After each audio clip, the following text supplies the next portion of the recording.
আসসালামু আলাইকুম প্রিয় দর্শক, আপনাদের সবাইকে স্বাগতম জানিয়ে শুরু করছি আজকের প্রশ্ন উত্তর পর্ব। আর আজকের এই প্রশ্ন উত্তর পর্বে থাকছে কুরবানি সম্পর্কে অনেক কয়েকটি প্রশ্ন। দেশ ও প্রবাস যে যেখান থেকে আমাদের এই ভিডিওটি দেখছেন ও শুনছেন, আপনাদের সবাইকে আরএমটি ইসলামিক টিভি ও আরএমটি বাংলা ওয়াচ চ্যানেলের পক্ষ থেকে শুভেচ্ছা ও অভিনন্দন। আমার সাথে যে ব্যক্তি আছে তিনি প্রশ্নগুলোর উত্তর দিবেন, তিনি মুফতি ইয়াসিন আরাফাত ভাই আমার পাশে আছেন। ভাই আসসালামু আলাইকুম। ওয়ালাইকুম আসসালাম। ওনার কাছ থেকে আমরা প্রশ্নগুলো আজকে জেনে নেব। তো প্রথম প্রশ্ন হচ্ছে, কার উপর কুরবানি ওয়াজিব? এক বোন প্রশ্ন করেছেন, কতটুকু পরিমাণ সম্পদ থাকলে কুরবানি ওয়াজিব হবে? আর এক ভাই প্রশ্ন করেছেন, আগে কুরবানি দেওয়া যাবে কিনা, ভাগে কুরবানি দেওয়া যাবে কিনা, ভাগে কুরবানি দেওয়া যাবে কিনা। আর এক ভাই প্রশ্ন করেছেন, কুরবানির ভাগিদারদের সংখ্যা জোড় হবে না বেজোড় হতে হবে। আর এক ভাই প্রশ্ন করেছেন, পশু ক্রয়ের পর ভাগিদারদের সংখ্যা বাড়ানো যাবে কিনা, পশু ক্রয়ের পর ভাগিদারদের সংখ্যা বাড়ানো যাবে কিনা। আর একজন প্রশ্ন করেছেন, যাদের পক্ষ থেকে কুরবানি হচ্ছে জবাহের সময় তাদের নামের তালিকা পাঠ করা যাবে কিনা। যাদের পক্ষ থেকে কুরবানিটা হচ্ছে তাদের নামের যে তালিকা আছে সেই তালিকা অনুযায়ী নাম এগুলো বলা যাবে কিনা।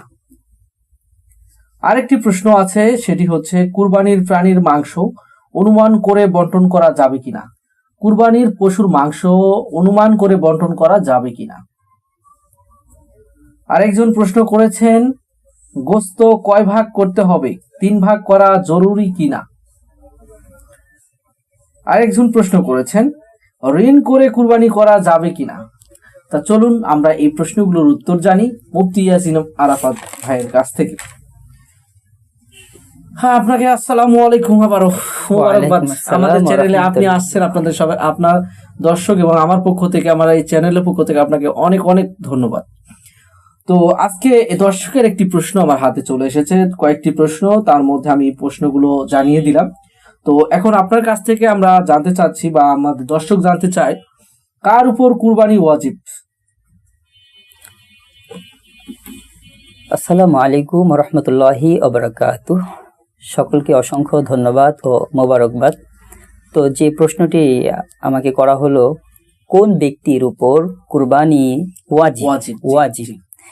একজন প্রাপ্ত বয়স্ক সুস্থ আকেলবান ব্যক্তির উপর নেশাব পরিমাণ সম্পদের মালিক, তার উপর কুরবানি ওয়াজিব। একজন আকেলবান, বিবেকবান, পাগল হলে হবে না, বিবেকবান সুস্থ এবং নেশাব, যে পরিমাণ মাল হলে নেশাব হয় সেই পরিমাণ মালের মালিক, তো তার উপর কুরবানি ওয়াজিব এমন ব্যক্তির উপর। আর সেই মালের সংখ্যা হচ্ছে 7.5 ভরি স্বর্ণ অথবা 52.5 ভরি রূপা। এটা যদি জিলহজ মাসের 10, 11, 12 এই 3 দিনের ভেতরে জমা থাকে এতটুকু পরিমাণ অর্থ, তো ওই ব্যক্তির উপর কুরবানি ওয়াজিব। আশা রাখি বুঝতে পেরেছেন। জি প্রিয় দর্শক, আর একটি প্রশ্ন আমার হাতে, সেটি হচ্ছে, কতটুকু পরিমাণ সম্পদ থাকলে কুরবানি ওয়াজিব হবে? আলহামদুলিল্লাহ। তো প্রতিটা ব্যক্তি সুস্থ আকেলবান, তার উপর নেশাব পরিমাণ অর্থ থাকলে কুরবানি ওয়াজিব হবে। আর সেই নেশাব হচ্ছে 7.5 ভরি স্বর্ণ অথবা সেই পরিমাণ অর্থ, অথবা 52.5 ভরি রূপা বা সেই পরিমাণ অর্থ। এই দুটি নেশাবের কোনো একটি যদি হয়ে যায়, বিশেষভাবে যদি কারো কাছে রূপার যে মূল্যটা আসে সেটা 52 বা 60,000 টাকা দাম আসে, এই পরিমাণ অর্থ যদি কুরবানির দিনে জিলহজের 10 থেকে 12তম তারিখ পর্যন্ত এই টাইমের ভেতরে যদি কারো কাছে থাকে, তো সে ব্যক্তি কুরবানি করবে, তার উপর কুরবানি ওয়াজিব। কারণ বিশ্বনবী সাল্লাল্লাহু আলাইহি ওয়াসাল্লাম বলেছেন যে যার অর্থ আছে আর সে ওই অর্থ থেকে কুরবানি করলো না, অর্থাৎ নেশাব পরিমাণ মালের মালিক সেজন্য ঈদগাহে না আসে, একটি বড় ধমক দিয়েছেন বিশ্বনবী সাল্লাল্লাহু আলাইহি ওয়াসাল্লাম। এজন্য কুরবানি করা অনেক সওয়াবের কাজ, কুরবানি করবে। জি, আরেক ভাই জানতে চেয়েছে যে ভাগে কুরবানি দেওয়া যাবে কিনা। হ্যাঁ, ভাগে কুরবানি দেওয়া যাবে। যদি দেখা যায় যে সকল প্রাণীতে ভাগ হয়, অর্থাৎ একটি গরুতে 7 জন পর্যন্ত শরীক থাকতে পারে, 7 জন পর্যন্ত শরীক থাকতে পারে, তো সেই ক্ষেত্রে একটি গরু অথবা আপনার যে উট আছে এই উটের ভেতরে শরীক থাকতে পারবে। ছাগল বা বকরি, ভেড়া এ জাতীয়র ভেতরে শরীক থাকতে পারবে না। তো ভাগে কুরবানি দেওয়া জায়েজ আছে। এক্ষেত্রে শরীক যিনি আছেন তেনার অর্থকে একটু লক্ষ্য রাখা জরুরি, যে তিনি আসলে চুরির অর্থ দিয়ে শরীক থাকতেছেন নাকি এখানে হারাম অর্থ দিয়ে শরীক থাকছেন।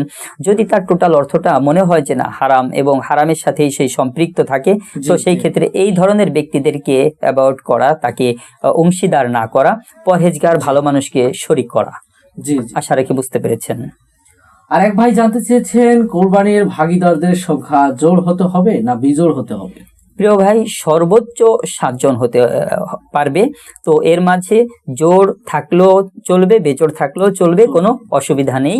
তবে সর্বোচ্চ 7 জনের বেশি একটি গরুতে যেতে পারবে না। জি, আরেক ভাই জানতে চেয়েছেন পশু ক্রয়ের পর ভাগীদারের সংখ্যা বাড়ানো যাবে কিনা। পশু ক্রয়ের পর, হ্যাঁ, কোনো ভাই যে পশু কিনে নিয়েছে যে আমি একাই কুরবানি করব, 2 লাখ টাকা দিয়ে মনে করেন একটি পশু ক্রয় করলো, এখন সে চিন্তা করলো যে না আরেকজন শরীকও থাকতে চাচ্ছে, বাকি তারও একটু প্রবলেম সে ফেস করছে, এক্ষেত্রে আরেকজনকে সে অংশীদার করতে পারবে, ভাগী নিতে পারবে গরু বা এই কুরবানির প্রাণী ক্রয়ের পরে, এতে কোনো অসুবিধা হবে না। জি, আরেক ভাই জানতে চেয়েছেন যাদের পক্ষ থেকে কোরবানি হচ্ছে জবাহের সময় তাদের নামের তালিকা পাঠ করা যাবে কিনা। হ্যাঁ, যে সকল ভাইদের পক্ষ থেকে, ভাই বা বোনদের পক্ষ থেকে কোরবানির পশুকে জবাহ করা হবে, এই জবাহের সময় দেখা যায় যে একটি কাগজ যিনি জবাই করবেন তার হাতে তুলে দেওয়া হয় যে আমাদের পক্ষ থেকে, তো বা তারা এভাবে বলে ফেলে যে আমাদের নামে। যদি কোনো ব্যক্তি বলে যে আমাদের নামে কোরবানিগুলি করবেন, তাহলে এটা বড় অন্যায় এবং এটা হারাম হয়ে যাবে। কারণ কোনো ব্যক্তির নামে প্রাণী জবাই করলে সেটা হারাম হয়ে যাবে, একমাত্র আল্লাহ তাআলার নামেই জবাই করতে হবে। কোনো ব্যক্তির পক্ষ থেকে হতে পারে, তো ব্যক্তির পক্ষ থেকে বা ব্যক্তিদের পক্ষ থেকে যখন হবে সেটা উচ্চারণ করা যাবে, তাদের নামে দোয়া করা যাবে যে আল্লাহ অমুকের ছেলে বা অমুকের পক্ষ থেকে, অমুকের ছেলে অমুকের পক্ষ থেকে আমরা এই প্রাণী আপনার নামে উৎসর্গ করছি, কুরবানি দিচ্ছি, আপনি সওয়াব দেন।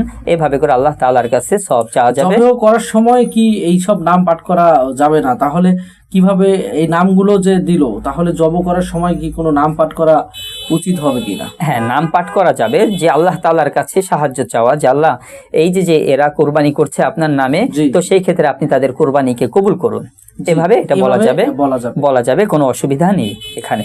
জি, অসংখ্য ধন্যবাদ ভাই। প্রিয় দর্শক, আজকে যে আরো কয়েকটি প্রশ্ন আছে আমি জানিয়ে দিচ্ছি।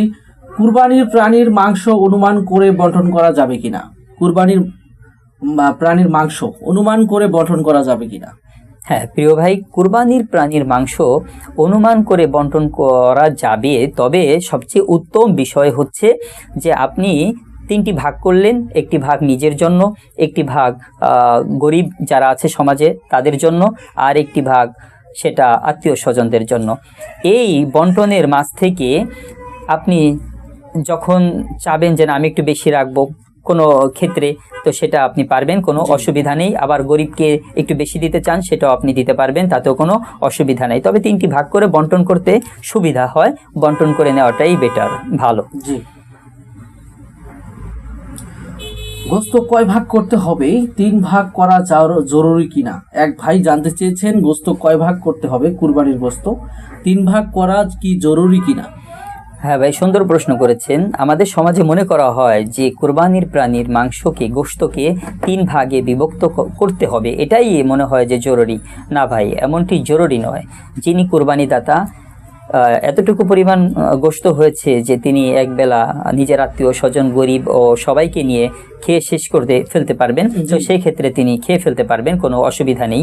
তবে তিনি যদি চান যে না আমি 3টি ভাগ করব, 3টি ভাগ করে একটি গরিবের জন্য, একটি আত্মীয় স্বজনের জন্য, আর একটি নিজের জন্য, এই সিস্টেমে করব, তো এই সিস্টেমটাও তিনি ফলো করতে পারেন, এতে কোনো অসুবিধা নাই। তবে 3 ভাগ করা জরুরি না, এটাই হলো মূল কথা। জি। ঋণ করে কুরবানি করা যাবে কিনা, এক ভাই জানতে চেয়েছেন, ঋণ করে কুরবানি করা যাবে কিনা। হ্যাঁ, যে ভাই ঋণ করবেন, হয়তোবা দেখা গেছে যে কুরবানির সময় হচ্ছে নির্ধারিত 3 দিন, 10, 11, 12। 10, 11, 12। তিনার টাকাটা কোনো জায়গা হয়তোবা আটকা পড়ে গেছে, দেওয়ার কথা ছিল কেউ দেয়নি, তো 1 মাস সে টাইম নিয়েছে যে 1 মাস পরে দিব।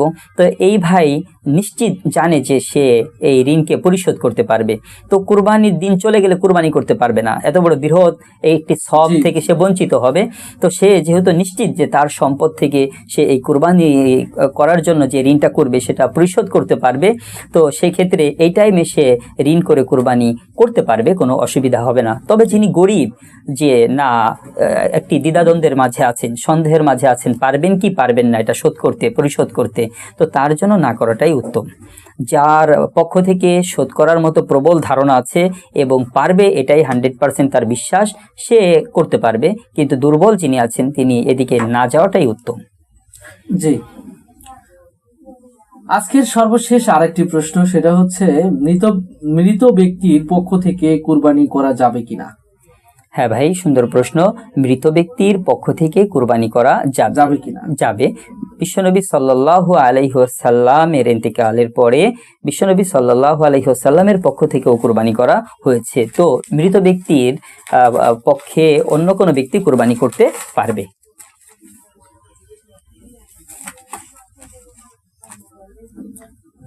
প্রিয় দর্শক, আপনাদের সবাইকে অসংখ্য ধন্যবাদ আমাদেরকে প্রশ্ন করার জন্য। আর আপনারা যারা নতুন প্রশ্ন করতে চান, তাহলে আমরা আমাদের দেওয়া ইমেইলের মাধ্যমে প্রশ্ন করতে পারেন, অথবা কমেন্ট করে জানিয়ে দিতে পারেন, অথবা মেসেজ করে ফেসবুক পেজের মাধ্যমে মেসেজ করে আপনারা প্রশ্ন করতে পারেন।